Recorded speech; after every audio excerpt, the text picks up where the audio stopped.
Hey guys, Suris here. Something very important happened to one of the YouTubers I watch and look up to. One of the people who inspired me to start this channel, actually. So I figured it would be topical and important for me to heed their request to their audience and mirror their video on my channel. Basically, Godless Cranium, another secular YouTuber, made a video where he asked many of his YouTube friends to composite a dialogue about imagining a world without religion. The video was false flagged, banned in several countries, and his message was cut off at the knees.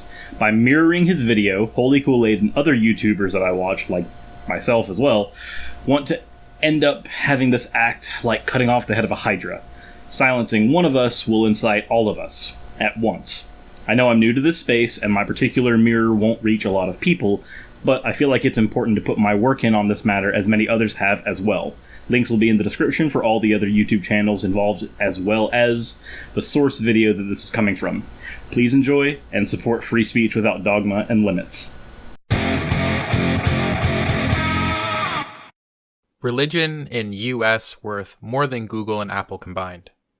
Huh, that's crazy. That's just in the US.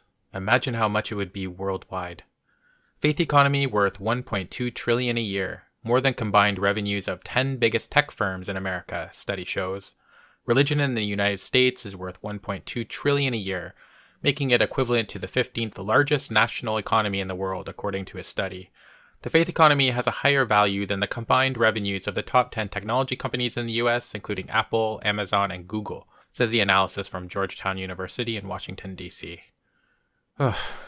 Imagine a world where that money went towards humanitarian aid or medical research.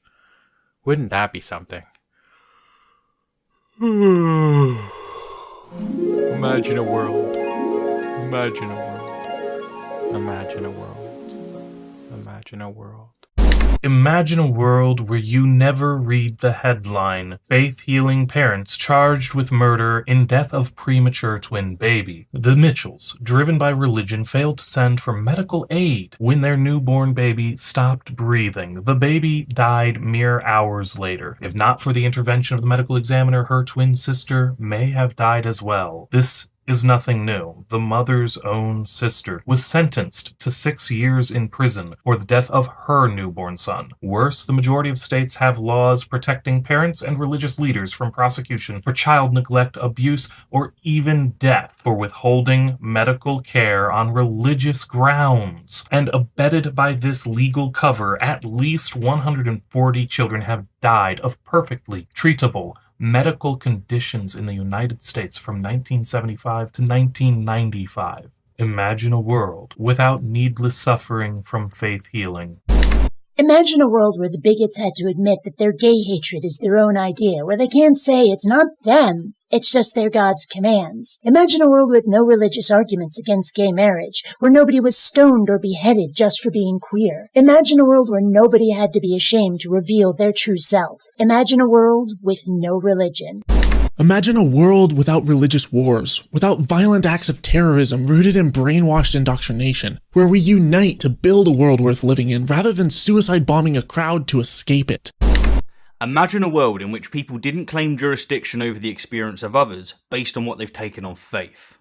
Imagine a world where L. Ron Hubbard, the founder of Scientology, would have never been born.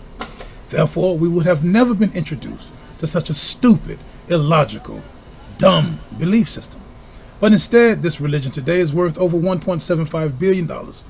This money, if L. Ron Hubbard would have never been born, could have easily went into scientific endeavor for kids, for school, for reasoning, philosophy, and logic. But too bad. That would be a good world to imagine.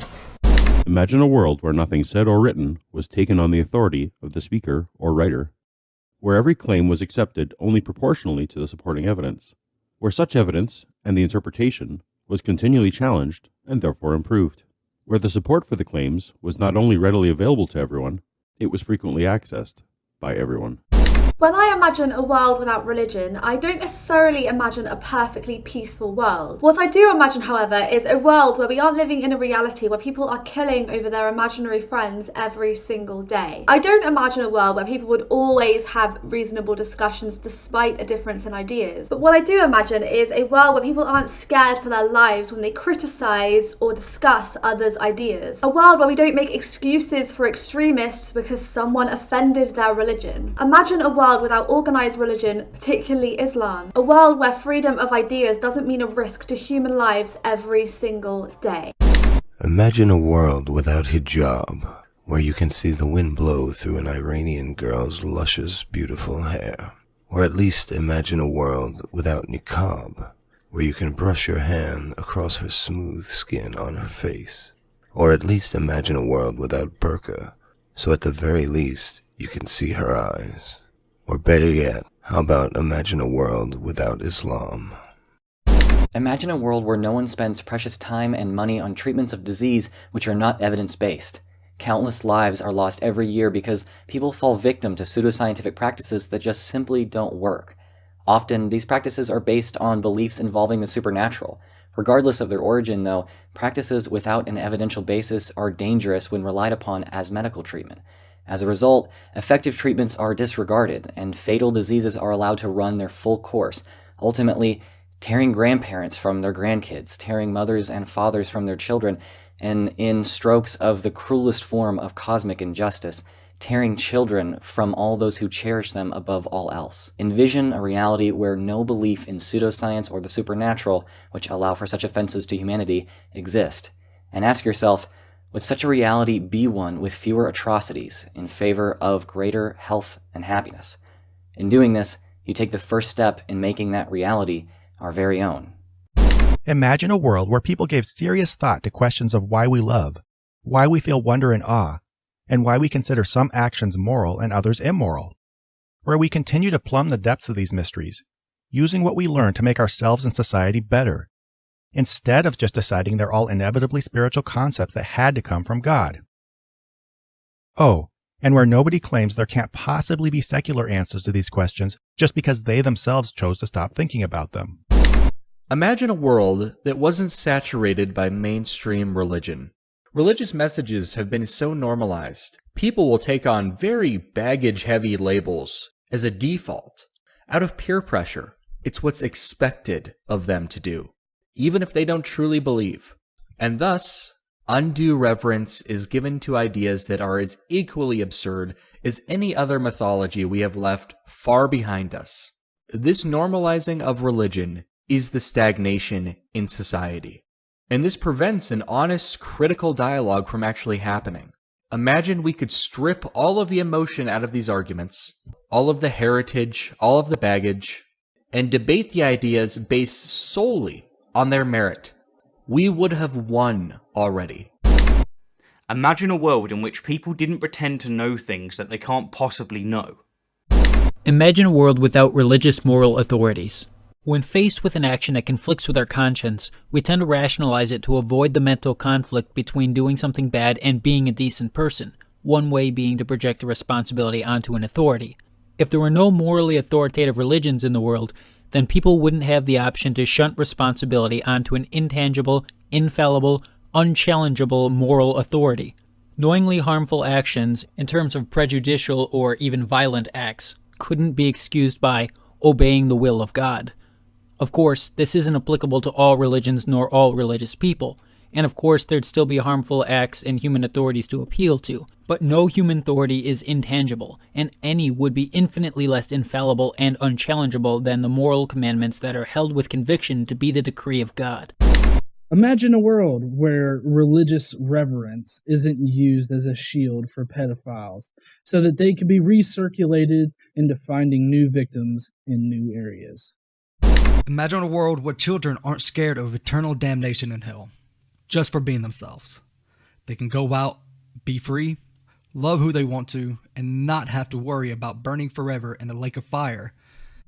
Imagine in a world where religion didn't teach that prayer or communicating with God would fix all of the world's problems. For example, after a natural disaster such as the recent hurricanes, people would potentially donate more money instead of gathering for prayer. Let's stick to what we know actually helps, instead of communicating to a God we can't prove is there and who supposedly created the hurricane to begin with.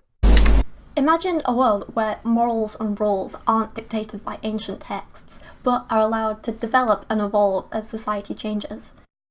Can you imagine how far along medicine would be if religion hadn't stepped in the way of stem cell research? Granted, we'd be farther along with regards to all medicine, but my focus is actually stem cell. There's so many things that stem cells can do. I myself took a bullet to the knee, and I was told last year that there's now a new therapy to basically regrow my knee. All pain would stop, my nerve cells would grow back. And my doctor told me that if it wasn't for all the blocking advances, this probably could have happened years ago. It's absolutely infuriating, the fact that someone's religious views have basically kept me and others in pain. I mean, this is something that could stop pain. It could help with cancer. They're doing research on stem cells versus cancer. I think about things like Huntington's disease and Parkinson's. Could stem cells help in that? How far would we have been if this field was not grinded to a halt by the religious? How much farther would we be? And if it were to suddenly stop, no more opposition, imagine how far we could go.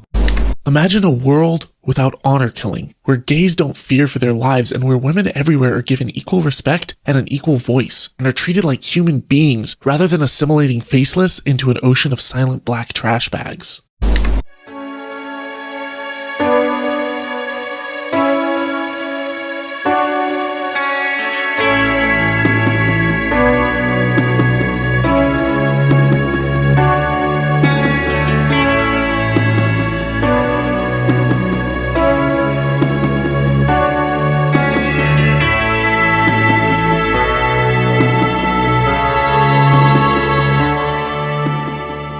Like I said, that was Godless Cranium's video, and I hope you guys enjoyed it. I definitely enjoyed it, and I think that it's a very important message that we do need to keep in circulation. With that said, please subscribe to him. He's an awesome YouTuber, and he deserves every single view on his channel, especially after what he's been going through with this. And if you guys like my channel and want to see my next update whenever it comes out, then please subscribe to mine as well. Thank you guys. Have a nice day, and I appreciate everything that you guys do, both in the creator space and in the viewers that let us do what we are trying to do.